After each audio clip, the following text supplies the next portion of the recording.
Hello दोस्तों, Q&A video में आपका स्वागत है।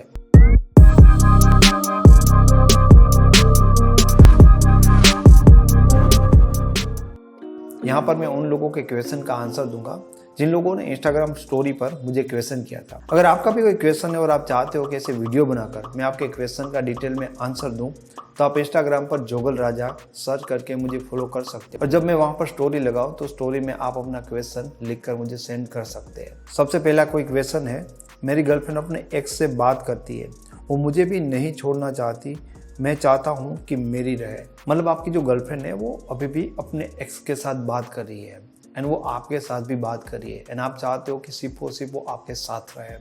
तो देखो, इसमें सीधी सी बात है, आपको अपना स्टैंड लेना होगा। मतलब आपको अगर पसंद नहीं है तो आप जस्ट उसको एक बार वो बात बता दो कि भाई ये आपको पसंद नहीं है, फिर मतलब आप थोड़े से उनसे अलग रहो। मतलब अब उस चीज़ को लेकर फाइट नहीं होनी चाहिए कि भाई तुझे ये नहीं करना है, मैंने ऐसे कहा। ऐसा क्यों होता है कि सामने वाला जो आपका पार्टनर है उनको पता है कि वो बात करेंगे, फिर भी मतलब आप कहीं जाने वाले नहीं हो, आप उनको प्यार करते हो, वो कुछ भी कर सकती है, फिर भी आप उनके साथ रहोगे। तो आप उनको एक स्टैंड लेकर दिखाओ, भाई ऐसा होगा तो मुझे रिलेशन में नहीं रहना है, और आपको रहना भी नहीं चाहिए, क्योंकि फिर इस रिलेशन का कोई भरोसा नहीं है, ये रिलेशन आगे जाकर कहाँ पर मुड़ेगा। तो सिंपल सी बात है, उनको बोल दो कि तुम्हें अपना एक्स अच्छा लग रहा है तो उनके साथ जाओ, ठीक है। और उनको जाने देना चाहिए। अगर उनको अभी भी एक्स उनका मन में है तो उनको ज़बरदस्ती बिठाने का कोई मतलब नहीं है। स्टैंड ले लो, देख लो 15 दिन 20 दिन, अगर फिर भी नहीं आती वो लड़की अपने एक्स से बात करती रहती है तो तुम लाइफ में आगे बढ़ जाओ। अदरवाइज क्या होगा कि आगे जाके ये रिलेशन जब बहुत ही बुरी तरह से मुड़ेगा तब आपको तकलीफ ज़्यादा होगी।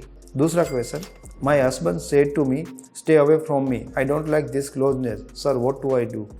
ओके, तो आपका एक क्वेश्चन है कि आपका हस्बैंड आपकी नज़दीक क्या नहीं चाहता। तो आपको थोड़ा सा इमोशन के बारे में ये समझना पड़ेगा कि हो सकता है कि आपकी लाइफ में आपके हस्बैंड या मेरे लाइफ के सिवा और उतनी कोई प्रायोरिटी वाली चीज़ ना हो। मतलब आप किसी को बहुत ज़्यादा प्यार करने लगते हो, बहुत ही किसी के नज़दीक रहते हो, तो इनसे लोगों को उबन क्रिएट होने लगती है। समझ लो, आपके इमोशन से, आपके प्यार से लोग इरिटेट होने लगते हैं। जैसे मैं अपने वीडियोज़ में हमेशा कहता हूँ कि किसी से इतना नज़दीक मत रहो कि फिर वो इंसान आपसे ऊब जाए, और किसी से इतना दूर भी मत रहो कि फिर वो आपको भूल जाए। तो बैलेंस क्या होता है वो आपको समझना पड़ेगा। आपकी पर्सनल एक खुद की भी लाइफ भी होनी चाहिए, जहाँ पर आप अपने हस्बैंड के बिना भी खुश रह सको, और ये होना ही चाहिए। आप टोटली डिपेंड हो जाते हो हस्बैंड के ऊपर तो कहीं ना कहीं हद से ज़्यादा, जिससे ज़रूरत होती ना उससे ज़्यादा ही आप उनके नज़दीक रहने लगते हो। तो ऐसा मत करो। कोई भी इंसान होगा जो आपसे बहुत ज़्यादा प्यार करता होगा, हद से ज़्यादा नज़दीकियाँ बढ़ाने के कारण एक टाइम के बाद वो उबने लगता है एक्चुअल में। तीसरा क्वेश्चन है, मेरी पार्टनर गलती करने के बाद छोड़ कर गई है तो क्या वो वापस आएगी, और अगर आएगी तो हमें क्या करना चाहिए। देखो, आपने कहा है कि आपकी गर्लफ्रेंड ने गलती की है और उसके बाद वो छोड़ कर गई है। अब आप ये भी पूछ रहे हो कि वो वापस आएगी या नहीं आएगी, और आएगी तो आपको क्या करना चाहिए। भाई आपको ये खुद को ये समझना होगा, ठीक है, कि अगर वो वापस आती है तो आपको उनके साथ रिलेशन में रहना या नहीं रहना। खुद सोचो कि कितनी बड़ी गलती है, क्योंकि आपने कहा कि गलती करके गई है तो गलती तो आपने बताई नहीं, अदरवाइज उसमें भी मैं आपको कुछ बता सकता था कि क्या करना चाहिए क्या नहीं करना चाहिए। खुद से सोचो यार, ठीक है। और एक बात मैं आपको बता सकता हूँ कि हाँ, अगर वो छोड़ के गई और आप चाहते हो कि वो वापस आए तो रोने से नहीं आएगी, मनाने से नहीं आएगी। आप एक्स बैक की मेथड देखो और समझो कि एक्स पार्टनर वापस कैसे आता है। यूट्यूब पर सर्च करोगे जोगल राजा एक्स बैक पार्ट 1, या फिर आप वेबसाइट से मेरी एक्स बैक ई-बुक डाउनलोड कर सकते हो। उनके लिंक भी आपको इस वीडियो के डिस्क्रिप्शन से मिल जाएगा। बट मैं आपको ये कह सकता हूँ कि डिसीजन आपका होना चाहिए। आपको एक्स बैक की मेथड भी मैं बता दूंगा मेरे वीडियो में, मेरी ई-बुक में, बट ये डिसाइड तो आपको करना पड़ेगा ना कि आपको वापस चाहिए या नहीं चाहिए। चौथा क्वेश्चन है, ये क्वेश्चन काफ़ी लोगों का, can I get your number. अब देखो, बहुत सारे लोगों को होता है कि पर्सनली मेरे साथ बात करें। अगर आपके रिलेशन में ज़्यादा प्रॉब्लम है तो आप मेरे साथ पर्सनली बात कर सकते हो, एंड उनका लिंक आपको इस वीडियो के डिस्क्रिप्शन बॉक्स में भी मिल जाएगा। एंड ज़्यादातर होता है क्या, थर्सडे के बाद, थर्सडे फ्राइडे को मेरी वेबसाइट पे मेरे साथ कॉल अपॉइंटमेंट की लिंक होती है, अवेलेबल होती है।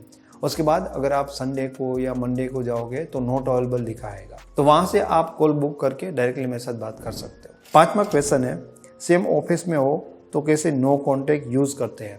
अब ब्रेकअप के बाद एक्स पार्टनर को वापस पाने के लिए जो ये नो कॉन्टैक्ट है, ये सबसे पहले यूज़ किया जाता है। अब इनका क्वेश्चन अच्छा क्वेश्चन है कि कई लोग साथ में ही काम करते हैं, ऐसी सिचुएशन है कि आप नो कॉन्टैक्ट में एकदम उनसे गायब नहीं हो सकते।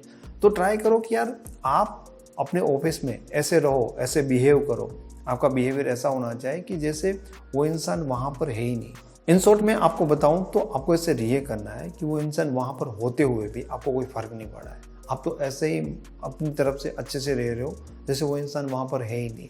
एंड ऊपर से ये बात ध्यान रखो कि ट्राई करो कि मैक्सिमम आप उस इंसान के सामने ना जाओ, जितना भी हो सके तो थोड़ा अलग ही रहो, ताकि उस इंसान को तो ये लगे ही ना कि आप जानबूझकर भी आए हो, बट उस इंसान को आप दिखो भी नहीं। तो जितना पॉसिबल होता है उनका सामना ना हो सके उतना आपके लिए अच्छा है। छठा क्वेश्चन पढ़ते। 6 ईयर का रिलेशन था, ब्रेकअप हो गया है, थर्ड पर्सन इन्वॉल्व है, 4 मंथ हो गए हैं, क्या करें। देखो ऑलरेडी 4 मंथ हो गए, तो इसका मतलब ये पता नहीं है अब आपने 4 महीने तक क्या किया नहीं किया, आपने मतलब गैप लगाया था बीच में या क्या क्या था, क्योंकि 4 मंथ हो गए तो कहीं ना कहीं अब उनका वापस आना थोड़ा ज़्यादा कहीं ना कहीं तो मुश्किल हुआ होगा। 1 महीना 2 महीना 3 महीना ये बहुत अच्छा होता है। ऐसा मैं नहीं कह रहा हूँ कि 4 महीने के बाद नहीं होता, बट ये थोड़ा मुश्किल होगा। ब्रेकअप के बाद अपने एक्स पार्टनर को वापस पाने के लिए जैसे मैंने आपको कहा, यूट्यूब पर मेरी पूरी वीडियो सीरीज है कि स्टेप बाय स्टेप कैसे आप अपने एक्स पार्टनर को वापस पा सकते हो, आप उसे देख सकते हो। लेकिन जैसे आपने कहा कि थर्ड पर्सन इन्वॉल्व है, तो सबसे पहले आपको ये सोचना होगा कि अगर थर्ड पर्सन आ गया है तो क्या इसने आपको चीट किया। आपको सोचना होगा, समझना होगा कि रियल में क्या वापस से आप उस इंसान को अपनी लाइफ में लाना चाहते हो। ये डिसीजन आपका होना चाहिए। और फिर भी आप अपने एक्स पार्टनर को लाना चाहते हो तो आप मेरी एक्स बैक मेथड यूट्यूब पर देख सकते हो। 7वां क्वेश्चन है, बेस्ट फ्रेंड अपने बॉयफ्रेंड के कारण छोड़कर चली गई, अब मुझे क्या करना चाहिए। अच्छा, मतलब कोई आपकी लड़की बेस्ट फ्रेंड है और वो आपको छोड़ गई उनके बॉयफ्रेंड के कारण। तो हुआ होगा ऐसा जो मैक्सिमम लोगों के साथ होता है कि उनका बॉयफ्रेंड कहता होगा कि भाई लड़कों से बात मत कर, और आपके साथ बात करने के कारण उन दोनों के बीच में हो भी सकता है कि लड़ाइयाँ हो रही है। तो आपको जाने देना चाहिए, आपको पीछे नहीं पड़ना चाहिए। ठीक है, आराम से उनको कहो जाओ जाओ। ठीक है, उनको ना मनाना है ना उनको आपको रोकना है, क्योंकि आप अगर बेस्ट फ्रेंड हैं तो कहीं ना कहीं उनका बॉयफ्रेंड उनके ऊपर दबाव बना रहा है, प्रेशर कर रहा है। हो सकता है आज ना कल वो लड़की अपने बॉयफ्रेंड से थकेगी अगर इस तरह से वो उनको बहुत ज़्यादा कंट्रोल कर रहा है। एंड जब कभी मतलब उनके बॉयफ्रेंड के साथ उनकी चीज़ें ख़राब होगी, वो आपसे बात करना चाहेगी, इसलिए सामने से बहुत ज़्यादा आपको रिक्वेस्ट नहीं करनी चाहिए। अगर वो नहीं करना चाहती बात तो जाने दो, कोई ड्रामा मत करो उनके सामने, कुछ भी अपनी फीलिंग या जो भी तुम्हें बुरा लग रहा है वो कुछ मत दिखाओ। 8वां क्वेश्चन है, पार्टनर कभी हैप्पी और कभी सैड स्टेटस लगाता है, क्या चाहता है।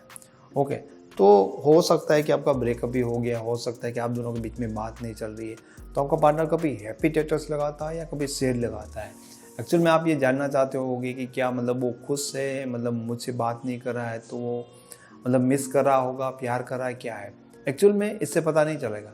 ये जो कर रहा है ना, स्टेटस सैड लगा रहा है, कभी हैप्पी वाले लगा रहा है, एक्चुअल में ये आपका अटेंशन चाहता ये है कि आप कुछ करो, है ना, आप रिएक्ट करो। भले आप हो सकता है कि आप बात करने की कोशिश भी कर रहे हो, लेकिन वो चाहता ये कि आप इन सारी चीज़ों में इन्वॉल्व रहो। आपका ध्यान कितना चाहता है इन शॉर्टली। 9वां जो क्वेश्चन है वो बहुत इंपॉर्टेंट है, नए लड़के के लिए मुझे छोड़ दिया, मुझ में क्या कमी थी। इसके ऊपर मैंने एक डिटेल वीडियो भी बनाया है कि अगर आपको कोई छोड़ के जाता है किसी और के लिए तब आपको लगता है कि आप में कुछ कमी है, तो ऐसा नहीं होता। कई रीज़न होते हैं, उनका इंटरेस्ट खत्म हो गया, अगर कभी भी उन्होंने इस रिलेशन के लिए कोई एफर्ट नहीं लगाए तो उनके लिए रिलेशन इंपॉर्टेंट नहीं बना। हो सकता है कि वो आपसे बहुत ज़्यादा इरिटेट हो गया है। तो इसलिए ऐसे अलग अलग रीज़न होते हैं, जैसे मैंने आपको 2-3 कहे, वो 3 मेन रीज़न है। इंटरेस्ट ईजी होना आपका और उनका इरिटेट हो जाना। अगर रिलेशन में ये 3 चीज़ों के कारण भी वो किसी और के साथ जा सकता है, इसका मतलब ये नहीं कि आप में कोई कमी है। तो दोस्तों ये थे आपके क्वेश्चन के कुछ जवाब। अगर आप भी चाहते हो कि आपका कोई क्वेश्चन है तो इंस्टाग्राम पर आप फॉलो कर दीजिएगा, और जब मैं क्वेश्चन के लिए स्टोरी लगाऊं तो उसमें आप अपने क्वेश्चन मुझे सेंड कर सकते हो। Thank you so much.